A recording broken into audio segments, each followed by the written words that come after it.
Hello बच्चों, आज का जो हमारा टॉपिक है वो है प्रकाश का अपवर्तन। यानी प्रकाश के अपवर्तन से रिलेटेड न्यूमेरिकल्स आज की हमारी इस क्लास में होंगे। तो आपसे पहली क्लास में हमने जो है प्रकाश का परावर्तन से रिलेटेड न्यूमेरिकल्स को सीखा था कि उसमें जो है दर्पण कैसा होता है, उत्तल दर्पण में इमेज कैसा होता है, उत्तल दर्पण में इमेज फॉर्मेशन कैसा होता है, वो हम पिछली वीडियो में पढ़ चुके हैं। आज की इस वीडियो में हम ओनली न्यूमेरिकल्स पढ़ेंगे, लेकिन अगर आप थ्योरी पढ़ना चाहते हैं तो आप हमारे चैनल पे जाइए, वहां पे उसमें प्लेलिस्ट ओपन कीजिए, प्लेलिस्ट में आप फिजिक्स ओपन कीजिए, फिजिक्स के अंदर जो है वहां सारी चीज आपको मिल जाएंगी। वहां पे पूरा चैप्टर मिल जाएगा आपको कि प्रकाश का परावर्तन अपवर्तन क्या है, सारे लेक्चर है, आप आसानी से वहां पे जाकर उसकी थ्योरी को पढ़ सकते हैं। लेकिन बच्चों की प्रॉब्लम आ रही थी कि सर फिजिक्स के अंदर जो है थ्योरी तो बहुत कम, लेकिन न्यूमेरिकल्स ज्यादा आते हैं, तो इसीलिए हम न्यूमेरिकल्स को लेकर आपके सामने आए हैं। जो हमारे मिरर के न्यूमेरिकल्स थे वो हमने पूरी तरीके से कंप्लीट करा दिए हैं। 5 वीडियो में हमने आपको न्यूमेरिकल्स दिए हैं। आज प्रकाश के अपवर्तन से रिलेटेड न्यूमेरिकल्स हैं, जिसमें हम पहले आपको फॉर्मूले बताएंगे कि इसमें कौन कौन से फॉर्मूले यूज होने वाले हैं, उसके बाद फिर आप अपने न्यूमेरिकल्स लगाएंगे। तो सबसे पहले आप फॉर्मूला, जो हमारे यहाँ पे फॉर्मूले होंगे, जो सूत्र होंगे, तो वो सबसे पहला फॉर्मूला क्या होगा उसे देखते हैं आप।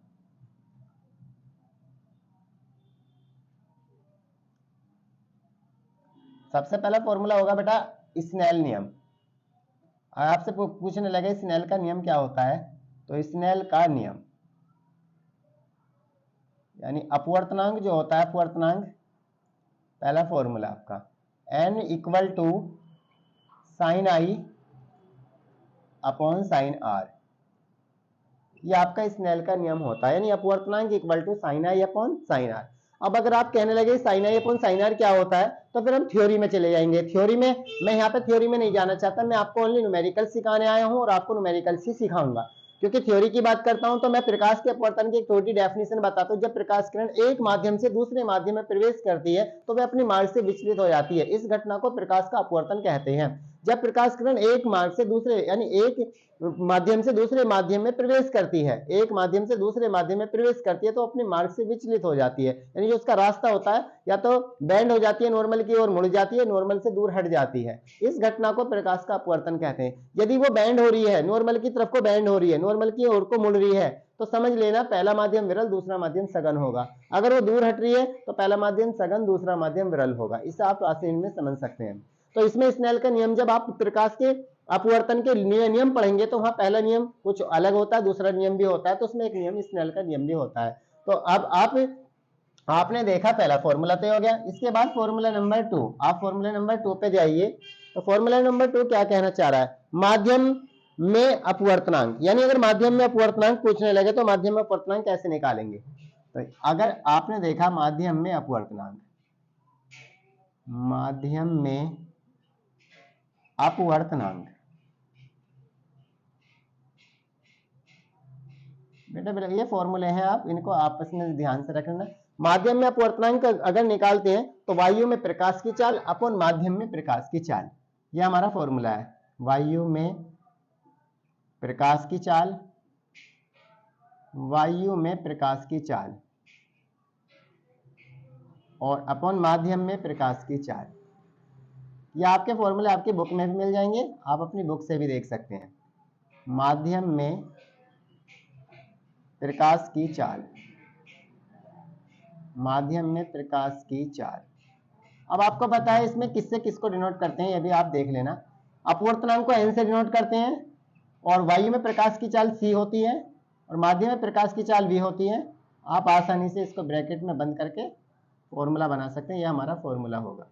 यानी इसे आप इंग्लिश में जो है ये भी लगा सकते हैं और ऊपर वाला भी लगा। ऐसे ये स्नेल का नियम जो है आप इसे जो ब्रैकेट में बंद कर दीजिए, ये आपका स्नेल का नियम हो गया और इसे जो है आप न्यूमेरिकल्स में यूज करेंगे, जब हमारे न्यूमेरिकल सॉल्व करेंगे तब यूज करेंगे।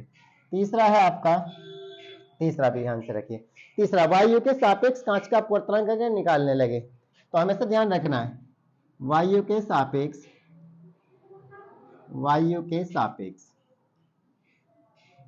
वायु के सापेक्ष कांच का अपवर्तनांक, वायु के सापेक्ष कांच का अपवर्तनांक। तो बेटा इसमें एक चीज ध्यान से समझना, वायु के सापेक्ष कांच का अपवर्तनांक यानी refractive index of glass with respect to water. Air, sorry air. क्यों? जब तक एक माध्यम, मतलब एक माध्यम वायु है, दूसरा माध्यम कांच है, तो कांच के सापेक्ष यानी वायु के सापेक्ष कांच का जिस जो लास्ट में होता है उसका हमेशा रिफ्रैक्टिव इंडेक्स निकाला जाता है। रेस्पेक्ट में किसके रेस्पेक्ट में निकाला जाता है? जो स्टार्टिंग में दिया होता है उसके रेस्पेक्ट में निकाला जाता है। तो वायु के सापेक्ष कांच के अपवर्तनांक का मतलब होता है refractive index of glass, refractive index of glass with respect to air. यानी कह सकते हैं वायु के सापेक्ष कांच का अपवर्तनांक। क्या कह सकते हैं इसे? वायु के सापेक्ष कांच का अपवर्तनांक बराबर जो होता है, इसको इंग्लिश में लिखते हैं ए एन जी। क्या होता है बेटा? A N G. ए का मतलब एयर, एन अपवर्तनांक रिफ्रैक्टिव इंडेक्स, और किसका? ग्लास का, तो जी बाद में। तो ये हमेशा रिवर्सिबिलिटी होता है, हमेशा 1/GNA होता है। किसी का भी अगर आप निकालने लगो तो ये हो जाएगा GNA। ये अब आप कहो कैसे? देखो, पहले माध्यम के सापेक्ष दूसरे माध्यम का अपवर्तनांक बराबर 1/2n1 ये होता है। मतलब इनके जो मीडियन है वो चेंज हो जाते हैं। जब हम रिफ्रैक्टिव इंडेक्स निकालते हैं तो जो फॉर्मूला होता है, तो जो उसका एयर होता है वो ग्लास की जगह चला जाता है, जो ग्लास होता है वो एयर की जगह, यानी पहला माध्यम दूसरे माध्यम की जगह पहुंच जाता है, दूसरा माध्यम पहले माध्यम की जगह आ जाता है। ये रिवर्सिबिलिटी में आता है, उत्क्रमणीयता में आता है। क्या किस में आता है बेटे? उत्क्रमणीयता में आता है, यानी रिवर्सिबिलिटी में आता है। रिवर्सिबिलिटी में ये आता है ANG इक्वल टू 1/GNA। अगर आपसे पूछ लेगा 1N2 इक्वल टू 1/2NA, आपसे पूछ लेगा CNG इक्वल टू 1/GNC। मतलब कहने का सीधा सीधा मेरे भाई देखो ध्यान से, CNG बराबर, मतलब कोई पूछ लगे तो इसका जो रिवर्सिबिलिटी, अगर इसकी रिवर्सिबिलिटी होगी तो ये हो जाएगी GNC। मतलब ये दोनों आपस में क्या हो जाएंगे? चेंज हो जाएंगे, बस ये ध्यान रखना। अगर वो कह रहा है 1N2 तो 1 इसकी रिवर्सिबिलिटी हो जाएगी 1/2N1। अगर वो कह रहा है WNG तो हो जाएगा आपको GNW। क्या हो जाएगा बेटा? GNW। आ रही बात समझ में? ये रिवर्सिबिलिटी का फॉर्मूला होता है। अब इसमें आगे एक और देखते हैं हम, आगे ध्यान से देखते रहना बेटा, फॉर्मूला बिल्कुल अच्छे से समझना। अब इसमें अगला फॉर्मूला, यदि देखो ध्यान से, वायु जो होती है उसको अगर ए से दिखाएं, वायु क्या होती है बेटा? एयर ही तो होता है, कॉमा लगा दो। जल जो होता है, जल वो हमारा वाटर होता है, तथा जो आपका कांच होता है वो आपका ग्लास होता है, जी होता है। से प्रदर्शित करें, से प्रदर्शित करें। अगर इन्हें इनसे प्रदर्शित करें तो यहाँ पे एक फॉर्मूला निकलेगा आपका GNW इक्वल टू, क्या निकलेगा? GNW equal to ANW upon ANG। यहां से बनेगा ANW अपॉन ANG।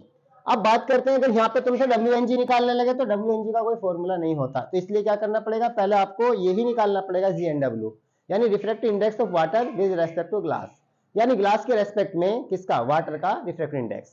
तो यहाँ पे जो बाद में आता है उसका रिफ्रैक्टिव इंडेक्स निकाला जाता है, और रेस्पेक्ट में किसके रेस्पेक्ट में निकाला जाता है? जो स्टार्टिंग में होता है उसके रेस्पेक्ट में निकाला जाता है। अगर मैं आपसे कहने लगूं बेटा इसको क्या पढ़ेंगे? ANG, इसको क्या पढ़ेंगे? अभी आपसे पूछा जाए ANG, तो रिफ्रैक्टिव इंडेक्स, यानी इसमें ये होता है, यानी आप इसमें भी पढ़ सकते हैं वायु के सापेक्ष कांच का अपवर्तनांक, ये भी है। या आप refractive index of glass, refractive index of glass, glass का रिफ्रैक्टिव इंडेक्स, रिफ्रैक्टिव इंडेक्स को बोलते हैं अपवर्तनांक, किसके रेस्पेक्ट में? वो है आपको एयर के रेस्पेक्ट में। तो आप कह सकते हैं refractive index of glass with respect to air, तो आप कह सकते हैं वायु के सापेक्ष कांच का अपवर्तनांक किसके बराबर होता है? 1/GNA के होता है, क्योंकि ये रिवर्सिबिलिटी फॉर्मूला, उत्क्रमणीयता आपने देखी होगी, नहीं देखी होगी तो अब मैंने आपसे बोला अभी 5 मिनट पहले कि आप वीडियो में जाइए, वहां पे समझ के आइए पूरे चैप्टर को, और फिर न्यूमेरिकल्स लगाइए। आप कभी भी डायरेक्टली न्यूमेरिकल्स नहीं सीख सकते, उसके पहले आप थ्योरी पे जाइए, थ्योरी को थोड़ा समझिए, वहां पे जाके आपको अपवर्तनांक और सारी चीजें क्लियर की कराई जाएंगी, और कराई गई है उनको आसानी से आप समझ के आइए, फिर यहाँ पे आइए मेरे पास, तब आपको समझ आएगा कौन चीज क्या है। तो ये मैं फॉर्मूले आपको लिख रहा हूं, यदि वायु ए है, वायु को एयर ए से, जल को W से तथा कांच को G से प्रदर्शित करें, तब फॉर्मूला GNW बराबर होगा ANW अपॉन ANG।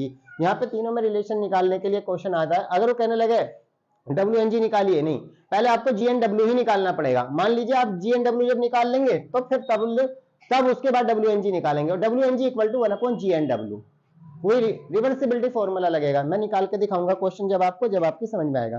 प्रकाश किरणों की उत्क्रमणीयता वो आपने पढ़ा भी है, देखो, प्रकाश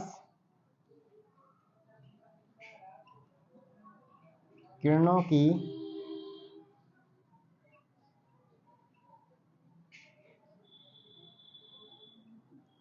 उत्क्रमणीयता, ये वही है जैसा मैं भी आपसे पूछ रहा हूं ANG, तो आप कहेंगे 1/GNA। मैं कह रहा हूँ 1n2, तो आप कहेंगे 1/2n1, ये है। इस तरीके से आप इनके फॉर्मूलों को शो कर सकते हैं। अगर ANG निकाल रहा है तो उसकी रिवर्सिबिलिटी जो होगी 1/GNA होगी, और अगर 1n2 पूछ रहा है तो उसकी रिवर्सिबिलिटी जो होगी वो 1/2n1 होगी। तो ये ध्यान रखना, ये आपस में चेंज हो जाता है। तो इस तरीके से GN, अगर यहीं से आपको GNA निकालने लगे तो GN इक्वल टू 1/, अगर इसी का आप निकालने लगे GNA, क्या निकालने लगे बेटा, GNA, तो 1/ANG हो जाएगा, 1/ANG। और अगर इसी का निकालने लगे 2n1 निकालने लगे 2n1, तो सीधा सीधा 1/1n2 हो जाएगा, 1n2। Refractive index of two medium 2 with respect to medium 1, यानी माध्यम 2 का माध्यम 1 के सापेक्ष अपवर्तनांक, या आप कह सकते हैं पहले माध्यम के सापेक्ष दूसरे माध्यम का अपवर्तनांक। जो लास्ट में होता है उसका अपवर्तनांक निकाला जाता है, और जो शुरू में होता है उसके रेस्पेक्ट में, उसके सापेक्ष, यानी जब तक दो माध्यम नहीं होंगे जब तक आप नहीं निकाल सकते। तो रिफ्रैक्टिव इंडेक्स अगर आपको निकालना है तो उसके लिए आपको दो मीडियन का होना जरूरी है। तो ये हमारे मतलब फॉर्मूले थे, इन फॉर्मूलों को हमने आसानी से तुम्हारे सामने रखा है। अब आप इसी के अकॉर्डिंग जो अपने क्वेश्चनों को समझ लेंगे। क्वेश्चन क्या है, क्वेश्चन सीधा सा है, जब प्रकाश की किरण, ध्यान से देखना बेटा, जब क्वेश्चन है हमारे पास, जब प्रकाश की किरण, जब प्रकाश की किरण विरल माध्यम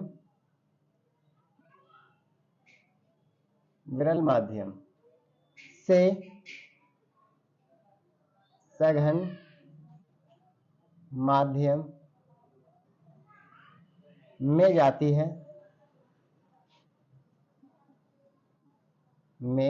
है, तो आपतन कोण व अपवर्तन कोण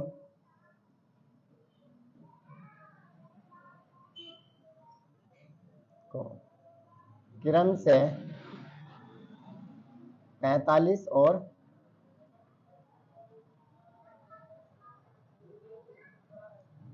30 डिग्री होते हैं। पहले माध्यम के सापेक्ष दूसरे माध्यम का अपवर्तनांक ज्ञात कीजिए। पहले माध्यम के सापेक्ष दूसरे माध्यम का अपवर्तनांक ज्ञात कीजिए।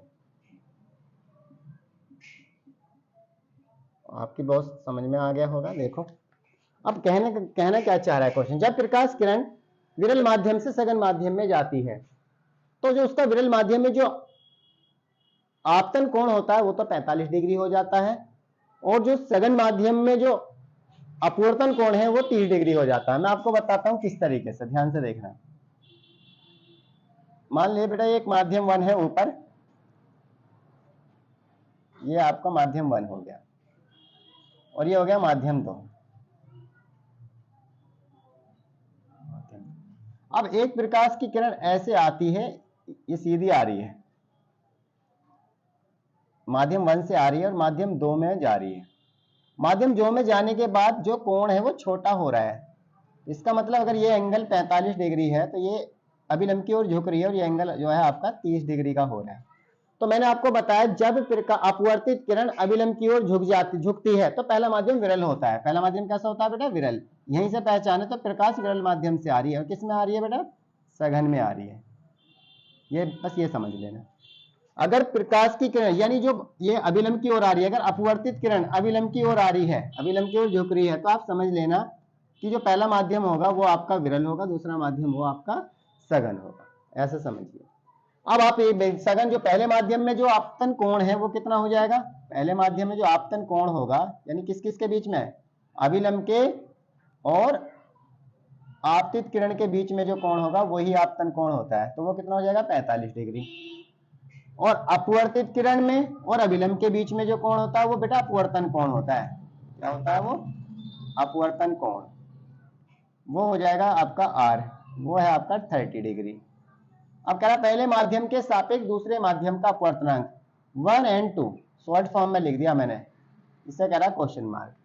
तो फॉर्मूला आप देखिए 1 and 2 यानी n 1 and 2 का यानी n का ही जो फॉर्मूला है वो आप बता देंगे 1 and 2 बराबर साइन आई अपॉन में साइन आर, क्योंकि प्रकाश पहले माध्यम से दूसरे माध्यम में जा रहा है। अब लगा ले यहाँ पे फॉर्मूला, तो लगा लिया आपने साइन आई, आई की जगह कितना रखो 45 और बेटा आर की जगह कितना रखो साइन 30। अब आपको टेबल से याद होने चाहिए साइन 45 का मान तो होता है 1/√2 और साइन 30 का मान होता है 1/2। अब इनकी पहले की फोर्थ में कर लो, दूसरे की तीसरे में कर लो, ये मल्टीप्लाई करने का प्रोसेस है। तो जब 2 की 1 में करेंगे तो 2 × 1 और √2 की 1 में करेंगे तो √2 × 1। अब क्या करें तो हो जाएगा 2/√2। अब इसके बाद ध्यान से देखना, इसका कॉन्जुगेट कर लो, √2 से ऊपर √2 से नीचे है, रैशनलाइज करेंगे तो √2 से ऊपर मल्टीप्लाई करेंगे, √2 से नीचे करेंगे। अब आपको मालूम है 2 × में √2 अपॉन में 2, इस वाले 2 से 2 कट गया तो निकल के आ गया √2। अब बेटा √2 का जो मान होता है वो होता है 1.414। अगर इसका आप इसका रूट निकालेंगे तो ये निकल कर आएगा, तो ये हो जाएगा 1 and 2 = 1.414। This is answer. तो समझ लेना एक बार, फिर देखो मैं बताता हूं आपको। आपने देखा जब प्रकाश की किरण विरल माध्यम से सघन माध्यम में जाती है तो बिल्कुल सीधा समझ लेना कि जो आपतन कोण होगा वो बड़ा होगा और जो अपवर्तन कोण होगा वो छोटा होगा, क्योंकि आप पहले माध्यम से जब दूसरे माध्यम में अपवर्तित किरण जाएगी तो जाने के बाद वो नॉर्मल की ओर बेंड हो जाएगी, नॉर्मल की ओर झुक जाएगी। जब नॉर्मल की ओर झुक जाएगी तो नॉर्मल यानी अभिलंब की ओर झुक जाएगी, अभिलंब के साथ फिर उसका एंगल जो छोटा हो जाएगा, तो जो अपवर्तन कोण होगा वो छोटा होगा। तो अब यही इसमें खुद बताया गया, जब प्रकाश की किरण विरल माध्यम से सघन माध्यम में जाती है, यानी विरल से अगर सघन में जा रही है तो सीधा सीधा तो आपतन कोण और अपवर्तन कोण 45 और 30 हो जाते हैं। अब आपके दिमाग में आ रहा है एक तो 45 हो रहा है, एक हो रहा 30, तो 45 कौन हो रहा आपतन कोण यानी ऊपर वाला। पहले माध्यम में जो अभिलंब के और आपतित किरण के बीच में जो कोण बन रहा है वो आपतन कोण होता है, वो तो हो रहा है 45। लेकिन दूसरे वाले माध्यम में जब हम नीचे आते हैं, दूसरे माध्यम में आते हैं, तो दूसरे माध्यम में अपवर्तित किरण के और अभिलंब के बीच का जो कोण होता है वो कम हो रहा है, ऊपर वाले से कम हो रहा है, तो इसका मतलब दूसरा माध्यम सघन होगा। इसलिए यही पता लगता है कि सघन और विरल क्या है। अगर अपवर्तित किरण अभिलंब से दूर हट रही है तो समझ लेना पहला सघन माध्यम है, दूसरा विरल माध्यम है। और अगर अपवर्तित किरण अभिलंब की ओर आ रही है तो समझना पहला माध्यम विरल है, दूसरा माध्यम सघन है। तो बेटा ये वाली जो रे होती है इसे बोलते हैं अभिलंब। क्या बोलते हैं इसको? अभिलंब। और ये जो रे होती है इसे बोलते हैं आपतित किरण, आपतित किरण। और ये है, ये वही रहेगा अभिलंब भी आपका। और ये क्या होगा बेटा? ये हो जाएगी अपवर्तित किरण, अपवर्तित किरण। आप देखो अपवर्तित किरण में और अभिलंब के बीच में 30 अंश का कोण बन रहा है और आपतित किरण और अभिलंब के बीच में 45 अंश का कोण बन रहा है। इन कोण से ही पहचान लग जाएगा कि कौन सा मीडियम कौन है, विरल कौन है और सघन कौन है। तो अभी हम लेके आएंगे बेटा आपके पास और क्वेश्चन, उन्हें भी आप देखेंगे तसल्ली से। तो आपने इनको बहुत अच्छे से देखा होगा, समझ में भी आपके आया होगा। ये आपके सारे फॉर्मूले हैं, इनको आपने जो है स्नेल का लॉ कहा है, इसे आपने माध्यम में अपवर्तनांक कहा है, इसे वायु के सापेक्ष कांच का अपवर्तनांक है, ये तीनों में रिलेशन है, ये आपकी प्रकाश की किरणों की उत्क्रमणीयता है और ये एक न्यूमेरिकल से जो मैंने आपको भी लगा के दिया है। अब हम चलते हैं बेटा आगे। बिल्कुल अच्छे से समझते रहिए और आप आसानी से बहुत कुछ सीख जाएंगे।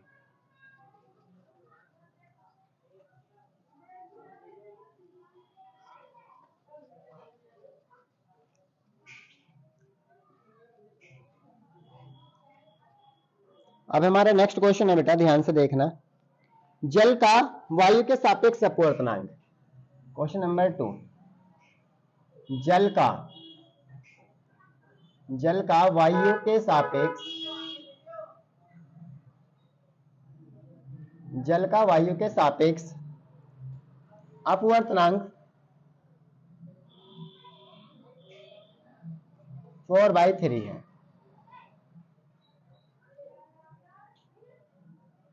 एवं एक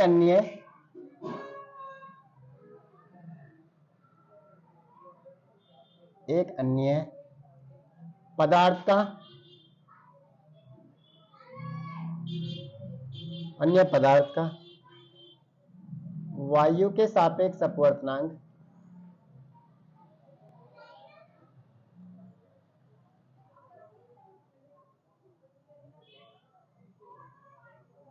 अपवर्तनांक 5/2 है, तो जल का ठोस के साथ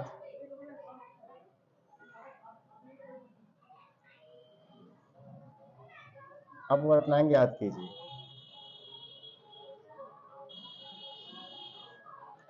अपवर्तनांक ज्ञात कीजिए। अब ये देखो ध्यान से, अब इसमें आपको दो चीज दी है, जल, वायु और आपके पास एक है सॉलिड ठोस। तो मान लो इसमें माना जल को W से, जब मैं सॉल्व कर रहा हूं तो इसमें हमें तीनों चीजों को दिखाना पड़ेगा। माना जो आपका वायु है, माना वायु को तो W से डिनोट करो,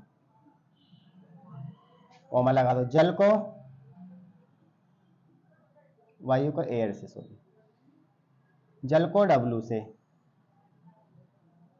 तथा एक ठोस है ठोस, तथा ठोस को एस, सॉलिड, ऐसे प्रदर्शित करें, ऐसे प्रदर्शित करें।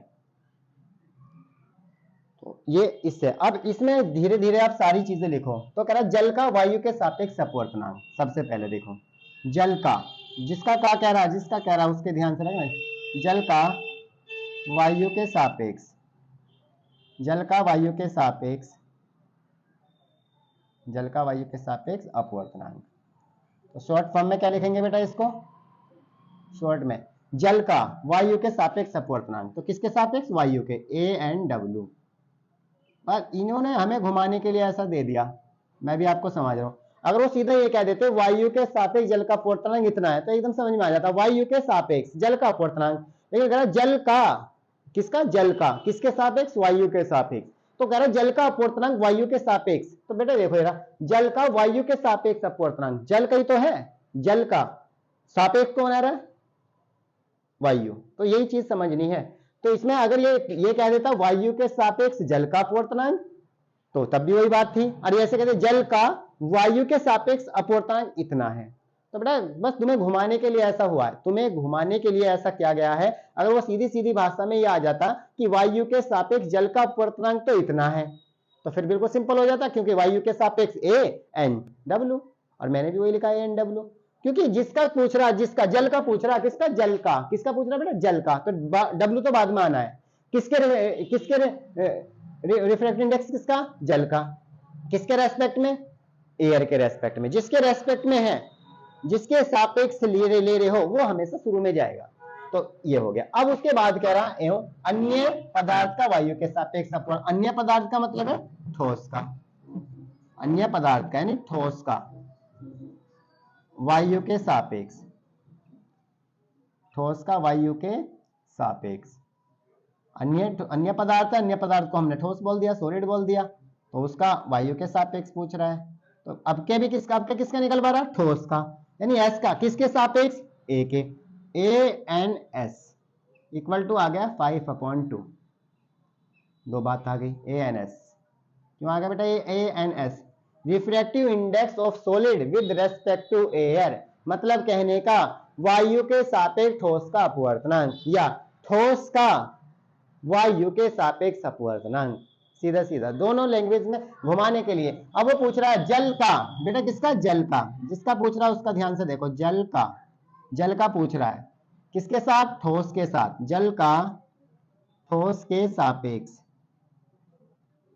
जल का ठोस के सापेक्ष अपवर्तनांक ज्ञात कीजिए, जल का ठोस के सापेक्ष अपवर्तनांक ज्ञात कीजिए। किसका, जल का, तो W, किसके सापेक्ष, ठोस के, SNW equal to question mark, SNW equal to question mark. और सीधा सीधा SNW का ही फॉर्मूला यहां पे लगा दीजिए आप। क्या लगाएंगे बताओ, SNW equal to ANW upon दूसरा कौन है, ANS। ANS, ANW upon ANS। अब आप सोल्व करिए। ANW कितना दे रखा, 4 अपॉन में 3 अपॉन, उसके बाद ANS कितना दे रखा, 5 अपॉन 2। अब आपको पता है इनकी फर्स्ट की किस में होगी, फोर्थ में, और सेकंड की किस में होगी, थर्ड में। मल्टीप्लाई करो तो देगा 4 इंटू में 2 अपॉन में आ जाइए 3 इंटू 5। आपको बहुत अच्छे से मालूम है 4 की 3 में करा तो 12 हो गया, 4 की 2 में करा तो 8 हो गया 8, और 5 की 3 में करा तो 15 हो गया। आंसर ये वो पूछ रहा है, तो कितना होगा 8/15। तो बिल्कुल सीधा आपने देखा, बिल्कुल क्वेश्चन बहुत समझने का है। मतलब कहने का सीधा ये है बेटा, इसमें अगर सिंपल लैंग्वेज में अगर क्वेश्चन दे देंगे तो आपको एकदम कर लोगे। क्वेश्चन बिल्कुल सिंपल लैंग्वेज में ही है, बस आपको परेशान करने के लिए कुछ वर्डों को पहले रख दिया गया है। देखो मैं तुमसे दो बात कह रहा हूं, वायु का कांच के सापेक्ष अपवर्तनांक, वायु का, और मैं कह रहा हूं वायु के कांच के सापेक्ष वायु का अपवर्तनांक। देखो दोनों में एक ही चीज है, मैं कह रहा हूं कांच के सापेक्ष वायु का अपवर्तनांक, और मैं कह रहा हूं वायु का कांच के सापेक्ष अपवर्तनांक। तो बताओ कैसे लिखोगे, बिल्कुल सीधा सीधा, बिल्कुल एक ही बात आ रही है, बिल्कुल सेम सीधी है। अगर तुमसे जो तुमसे कहा गया है एक ही बात को मैं दोनों तरीके से कह रहा हूं, लेकिन लास्ट में अगर तुम उसको देखना चाहोगे, उसको अगर आप लिखना चाहोगे तो लिखने का तरीका सेम ही होगा। देखो मैं अभी आपको एक को लिख के दिखा रहा हूं, मैं कह रहा हूं वायु के सापेक्ष, देखो वायु के सापेक्ष, ध्यान से देखना बेटा, ये बहुत इंपॉर्टेंट चीज है, समझ लोगे तो समझ में आ जाएगी। वायु के सापेक्ष कांच का अपवर्तनांक, वायु के सापेक्ष कांच का, बताओ क्या लिखोगे, वायु के सापेक्ष कांच के अपवर्तनांक को क्या लिखोगे, ANW, क्योंकि किसके, वायु के सापेक्ष किसका, कांच का, ANG, क्या लिखोगे, सॉरी ANG, क्या लिखोगे बेटा, ANG।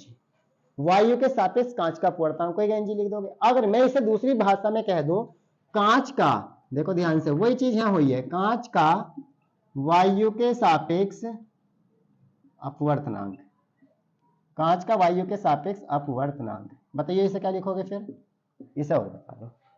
ये भी तो यही बात है, कांच का, किसका, कांच का, किसके साथ, किसके सापेक्ष। देखो यहाँ पे ये चीज शुरू में दे दी है सापेक्ष, यहाँ पे ये चीज बाद में दे दी है, लेकिन बात वही है, सात किसके ले रहा है, A के, किसका, रिफ्रैक्टिव इंडेक्स N, और किसका, G। बेटा दोनों एक ही बात को रिप्रेजेंट कर रहा है, ये भी यही है और ये भी यही है, दोनों सेम है, देख लो समझ लो, बिल्कुल दोनों सेम चीज है। मैंने दोनों, बस लैंग्वेज का फर्क आ रहा है, थोड़ी सी मतलब तरीका, क्वेश्चन का जो तरीका है कौन है वो थोड़ा अलग आ रहा है बस, बाकी लैंग्वेज का फर्क थोड़ा सा क्या रहा है। एक में तो कह दिया वायु के सापेक्ष कांच का अपवर्तनांक, जो तुम्हारे लिए वेरी सिंपल है, तुम्हारे लिए बिल्कुल सिंपल है ये, क्योंकि वायु के सापेक्ष कांच का अपवर्तनांक, तो वायु को रख लिया आपने शुरू में, रिफ्रैक्टिव इंडेक्स को n मान लिया, और किसका निकालवा रहा रिफ्रैक्टिव इंडेक्स, किसका निकाल रहा ग्लास का, उसे आपने रख लिया, ANG आ गया। यानी इसका मतलब है वायु के सापेक्ष कांच का अपवर्तनांक ANG, refractive index of glass with respect to air, तो आपने कहा कि वायु के सापेक्ष कांच का अपवर्तनांक ANG आ गया। लेकिन इसमें दूसरी तरीके से ये ऐसे भी तो कह सकता है, कांच का वायु के सापेक्ष अपवर्तनांक, तब क्या कहोगे, तब भी तो यही है, कांच का, किसका, कांच का, किसके सापेक्ष, वायु के सापेक्ष ANG। तो ये दोनों चीजें यहाँ इस क्वेश्चन में दी गई हैं, जो चीजें इन्होंने बाद में है उसे शुरू में देकर तुम्हें घुमाने का कोशिश की गई है, लेकिन आपने घूमे नहीं हो, इसलिए इनको समझ लेना अच्छे से। अब हम आगे चलते हैं, क्वेश्चन हमारा नेक्स्ट है, क्वेश्चन आगे क्यों, बहुत अच्छे अच्छे न्यूमेरिकल्स आपके लिए हैं बेटा, आप अच्छे से करते रहिए तो आपकी समझ में भी आते रहेंगे। नेक्स्ट हम आपके लिए लेकर आए हैं, नेक्स्ट न्यूमेरिकल्स है हमारा, यदि वायु में प्रकाश की चाल, ध्यान से देखना बेटा, यदि वायु में प्रकाश की चाल, यदि वायु में प्रकाश की चाल, यदि वायु में प्रकाश की चाल 3 × 10⁸ मीटर प्रति सेकंड, मीटर प्रति सेकंड है, ये तो वायु में प्रकाश की चाल हो गई। और जल में प्रकाश की चाल, और जल में प्रकाश की चाल, जल में प्रकाश की चाल 2 × 10⁸, 2 × 10⁸ मीटर प्रति सेकंड हो गई, सेकंड। अब बात क्या कर रहा है, तो जल का अपवर्तनांक ज्ञात कीजिए। तो जल का अपवर्तनांक, तो जल का अपवर्तनांक ज्ञात कीजिए। जल का अपवर्तनांक ज्ञात कीजिए। अब इसमें जल का अपवर्तनांक पूछ रहा है बेटा, बिल्कुल सीधा सीधा आपकी समझ में आ जाएगा, बिल्कुल सिंपल है, कोई ज्यादा मुश्किल नहीं है। आप इसमें सोल्व कर रहे हैं, ध्यान से देखो ये सोल्व। यदि वायु में प्रकाश की चाल, तो आपने लिखा यहाँ पे वायु में प्रकाश की चाल, वायु में प्रकाश की चाल तो कितनी है बेटा? वायु में प्रकाश की चाल को c से दिखाते हैं, तो हो गए 3 इंटू 10 की पावर 8 मीटर प्रति सेकेंड। अब जल में प्रकाश की चाल या माध्यम में प्रकाश की चाल, माध्यम में हो सकता है, कोई भी माध्यम है, वो यहाँ पे जल आ गया। जल में प्रकाश की चाल,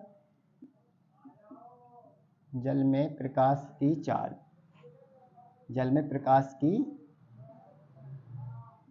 चाल उसे किससे दिखा रहे बेटा? उसे मान लो v है, वो हो गया 2 इंटू 10 की पावर 8 मीटर प्रति सेकेंड। अब वो कह रहा है जल का अपवर्तनांक, यानी अपवर्तनांक आपसे निकालवाने की बात की है कि बेटा अपवर्तनांक बताइए कितना होगा। तो अपवर्तनांक n equal to question mark लगाइए, फॉर्मूले सारे लिखा रखे हैं बेटा मैंने आपको। अपवर्तनांक का फॉर्मूला बताइए जिसमें दोनों चीज दी हुई होती हैं। अब आपने फॉर्मूले तो उतार लिए होंगे, इसलिए अब आपको कोई दिक्कत नहीं है। तो अपवर्तनांक n बराबर वायु में प्रकाश की चाल बटे माध्यम में प्रकाश की चाल, वायु में प्रकाश की चाल यानी c बटे v भी लगा सकते हैं, पूरा लिख दो आप। वायु में प्रकाश की चाल बटे माध्यम में प्रकाश की चाल, माध्यम में प्रकाश की चाल, वायु में प्रकाश की चाल बटे माध्यम में प्रकाश की चाल। वायु में प्रकाश की चाल 3 गुणा 10 की पावर 8 मीटर प्रति सेकंड, और यहाँ पे 2 गुणा 10 की पावर 8 मीटर प्रति सेकंड, ये आपस में कट गए, तो बचा आपका 3/2, 3/2 equal to 1.5। This is answer. बेटा आज की हमारी क्लास में जो है, जो प्रकाश के अपवर्तन के न्यूमेरिकल्स के कुछ क्वेश्चन फॉर्मूले हैं, फॉर्मूले के साथ फिर मैंने आपको कुछ क्वेश्चन लेकर मैं आपके सामने आया। क्वेश्चन नंबर 1 को आप देखिए, क्वेश्चन नंबर 2 को देखिए, क्वेश्चन नंबर 3 को देखिए, लेकिन इन्हें देखने से पहले आप अपने फॉर्मूलों को देखिए, और फॉर्मूले तब आपकी समझ में आएंगे जब आप जाकर अपनी प्लेलिस्ट, अपने हमारे चैनल पे ओमेगा क्लासेस की प्लेलिस्ट में जाके आप उसकी थ्योरी को अच्छे से समझेंगे। पहले थ्योरी को समझ के आए, फिर फॉर्मूलों को याद कर आए, फिर उसके बाद हमारे न्यूमेरिकल्स क्वेश्चनों के सामने आए, तब आसानी से आप क्वेश्चनों को सीख पाएंगे। अगर आपने किसी वजह से प्रिपरेशन अच्छी नहीं है, आपके फॉर्मूले याद नहीं है, तो आप न्यूमेरिकल नहीं सीख सकते। न्यूमेरिकल सीखने के लिए आपको फॉर्मूलों का याद होना जरूरी है, और वो तब याद होंगे जब आप हमारी वीडियो को देखेंगे तसल्ली से। ओके।